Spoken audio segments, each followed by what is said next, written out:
Good morning. I read this article once about how way back in the day when they were investigating improprieties involving the former First Lady of Arkansas, Hillary Clinton, one of the things they discussed is her record keeping. And they said that these items would appear and people would query after them after they identified them as being in a place she should have had some sort of responsibility over. And she had no idea how they got there. She didn't know how they got there. I've discussed this before. I don't think that's the truth. I think she knows. I also think she knows that there were people that were trying to instruct her in what they consider to be the appropriate behavior for a woman of her capabilities. And so they'd run these little psyops on her. They'd go in and they'd take some things and they'd put them together. It's almost like a form of spell casting. They're warlocks. Don't be afraid. There's nothing supernatural really about this. There's all kinds of information that's in the publicly accessible CIA archives about how they've done all kinds of research on people that have paranormal gifts or people that have some extrasensory perception. And it's well known that, at least since September 11th, especially, they spy on people in their ritual practice, especially with specific kinds of faith traditions that have mystical tendencies. And they periodically engage in acts of wholesale liquidation of holy spaces associated with people that engage in some sort of mystical ritual practice. And there's all kinds of implications in why and how they do that, right? So let's not pretend like these aren't facts that are already on the record. That even after whatever they've got going on technologically right now, where they're trying to manipulate and engineer us into some sort of ultra reality, that's still accessible information, and it's been there for a while. And of course, that goes to the information that came up originally about the investigation into Hillary Clinton's activities.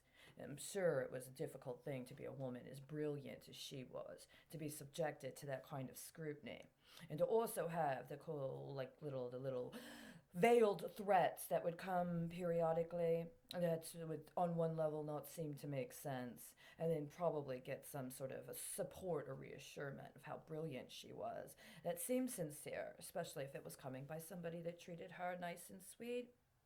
And then I have to deal with what it meant that she was all gussied up in order to be approached later about the delivery on an expectation, including one she knew was illegal. Among the things they discussed in these early days of investigating Hillary Clinton were the red lettered texts. We're not talking about Jesus. We're talking about notes in the margins written in red ink. Red ink has a very specific implication for these warlocks, doesn't it? Yes, it does. At some point in time, I was looking through my evidence, and there was evidence that was missing. I said to myself, wow, to be honest with you, back then I got angry a lot easier.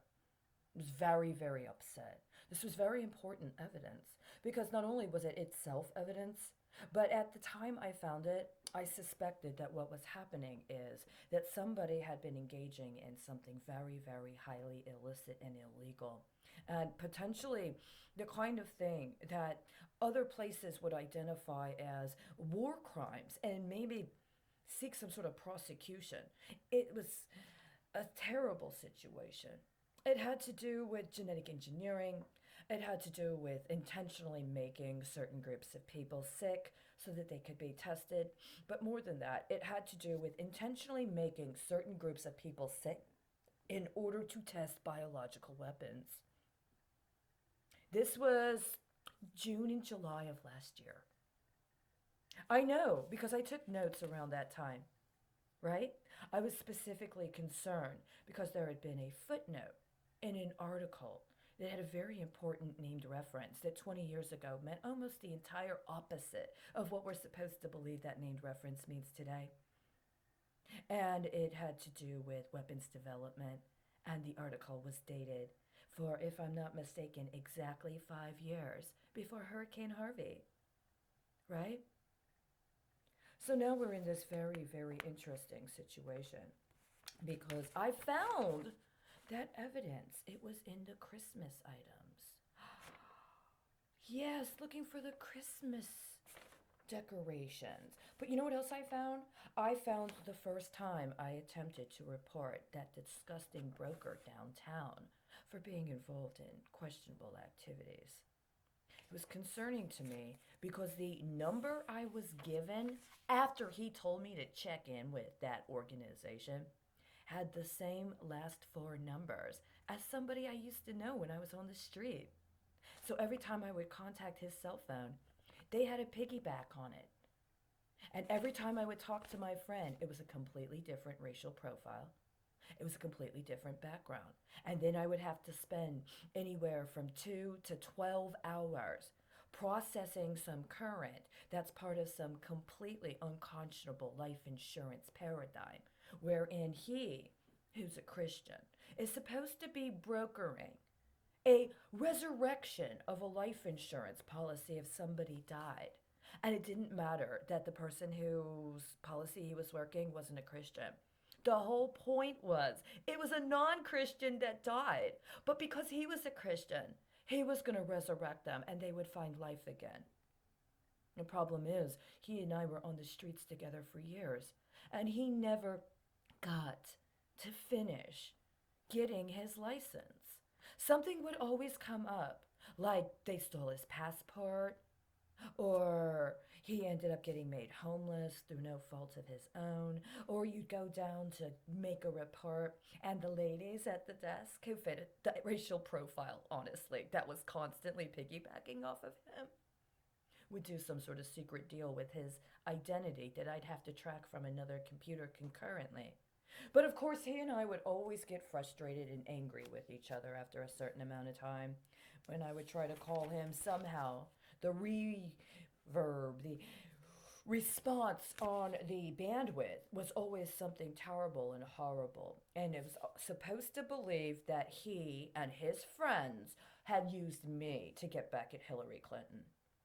They had some sort of problem with Hillary Clinton. And it didn't matter that I had actually requested an official congressional investigation into her abuse of office as Secretary of State. For whatever reason, I fit the profile enough, and they already had something hooked up where it was okay to try to take out their antipathy toward her on me. And unfortunately, over the year, right? Over the year and a half, this accrued. It accumulated. So I found all of these pieces of evidence that were originally somewhere else that somehow got collapsed together. But I heard them. They're angry because they didn't know what I was actually looking for. They thought I was looking for the commentary on the woman who's a survivor of having to deal with mental health issues. I had taken this out specifically. I said to myself, if somebody actually has a problem with substance abuse and has mental health problems because of their substance abuse issues, it's important that there are people that will admit what's going on with them, even if they come from a different background, and even and potentially including if they're celebrities, that will be honest about what they've gone through. And that is an appropriate reference for people that have experienced something similar that need some kind of support. That's not a psyop, right? But I have a different situation. I was strategically used in order to provide political risk insurance for someone that willingly engaged in organized criminal activity that included sexually trafficking children. And part of that sex trafficking involved setting up a paradigm where they would be required to perform sex acts at certain points in time, up to and including, it seems, 10, 20, 30 years down the road, in order to illegally convey deals associated with the political paradigm they agreed to when they decided that they were going to use that course of action to seek public office. And not only that, I was used as a human test subject in directed energy weapons testing. And when I sought assistance from people who claimed to be professionals, they misrepresented themselves and instead engaged in numerous crimes. So the evidence I was looking for was something else in the same edition of the magazine.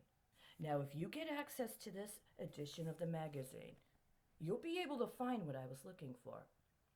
And my concern was that this magazine, that is from November 5th of 2018, revealed evidence of an ongoing plan to specifically and strategically use biological weapons to target a certain group of people in the United States as part of an outline on a paradigm connected to large-scale use of biological weapons.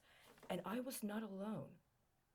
There were other people that suspected the same thing. And not only that, there were other people that knew that it was connected to a pre-existing and already occurring paradigm of testing biological weapons on people in other countries. Some of their products are listed in news releases. Some of their products are listed in appropriations associated with contracts awarded through certain federal agencies.